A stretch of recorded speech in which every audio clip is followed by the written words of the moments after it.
Oi, pronto para mais dicas sobre entrevista de emprego? Então, bora lá. Hoje eu vou falar sobre um clichê. Afinal, como é que eu falo sobre os meus pontos fortes e sobre os meus pontos fracos? Deixa eu começar por aquilo que parece mais fácil, mas não é. Falar sobre os pontos fortes. Não basta sair criando uma lista e falando com o recrutador sobre tudo aquilo onde se é muito bom. Procura ser efetivo, ou seja, entende para aquela posição, para aquela vaga, o que é que vai fazer mais diferença. Te imagina no cargo, te imagina trabalhando lá e diz, bem, pensando no negócio, eu entendo que as coisas que mais vão contribuir para que consiga ter um ramping mais rápido, ou trazer o resultado, ou fazer a diferença, são essas aqui. E aí garanta que sejam coisas que realmente vão ser relevantes.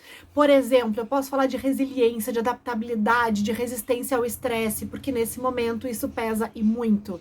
Eu posso falar de inteligência emocional, eu posso falar de planejamento e organização, de direcionamento para resultados. O importa não é o que eu digo, mas como eu digo. Se eu digo, bem, eu sou extremamente direcionada para resultados, não tem nada que me impeça de trazer um número. Eu consigo engajar as pessoas para que elas trabalhem em prol disso, eu consigo ter uma comunicação assertiva para trazer o resultado, eu consigo fazer com que todo mundo pense e entenda o que eu quero trazer para garantir que a gente consiga trazer mais soluções. Então, eu tenho direcionamento para o resultado, eu sou criativo, eu sou inovador e eu consigo engajar as pessoas. Vocês conseguem perceber a diferença entre dizer isso e dizer eu tenho foco para o resultado, eu lidero bem pessoas, então liderança é um ponto forte para mim, a minha comunicação é assertiva.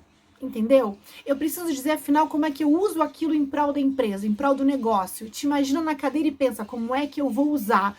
Ou como é que eu já usei? Olha, nos meus ambientes de trabalho eu sempre fui reconhecida por isso e aquilo. E foi isso que me trouxe destaque, foi isso que me trouxe o resultado, foi isso que me aproximou das pessoas. Vale usar as referências do passado sim para dizer, eu sou reconhecida por alguém que frequentemente age dessa forma. E isso é muito bacana. Tá, mas e ponto fraco, Nathalie? Por favor, não usar o perfeccionista, ou eu quero que as coisas saiam sempre do meu jeito, ou eu me importo muito. Garantam que os pontos fracos também sejam genuínos.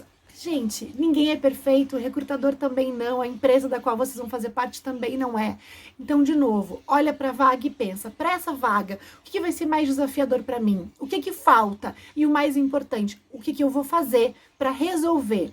Eu sempre digo que antídoto é melhor do que qualquer outra coisa. Então, se eu sei que eu tenho um ponto fraco versus aquela posição, e a gente sempre tem, eu preciso saber o que eu vou fazer ou o que eu já tô fazendo para resolver isso a partir de agora. Por exemplo, eu percebo que ter inglês fluente para essa posição é fundamental e o meu inglês está enferrujado. Então, eu entendo que esse seja um ponto de oportunidade e o meu plano eu já estou fazendo, por exemplo, eu já voltei a fazer as aulas de inglês, eu estou no nível tal, chego no nível avançado tal, eu garanto que a minha comunicação já seja assertiva, eu já consigo ler, escrever, falar. Enfim, digam o que é que vocês estão fazendo. Tem um curso específico da minha área que eu quero fazer, o que eu já estou fazendo. Ou eu me percebo muito controlador em alguns momentos. Eu percebo que quanto mais eu delego, quanto mais eu confio nas pessoas, mais fácil isso fica. Então eu converso mais com as pessoas para estabelecer melhores relações. Então o que é importante? Primeiro, ser verdadeiro, tanto em relação aos pontos fortes quanto em relação aos pontos fracos. Para os fortes, mostrar como é que eu uso isso para resolver o problema, para atingir o objetivo. Para os fracos, mostrar quais são os antídotos. Autoconhecimento é tudo, mas também não é o suficiente se eu não souber o que fazer com a informação. Então, eu sei que eu não sou tão bom quanto eu gostaria em tal requisito e o que eu faço é isso aqui, para resolver, para abrandar, para minimizar.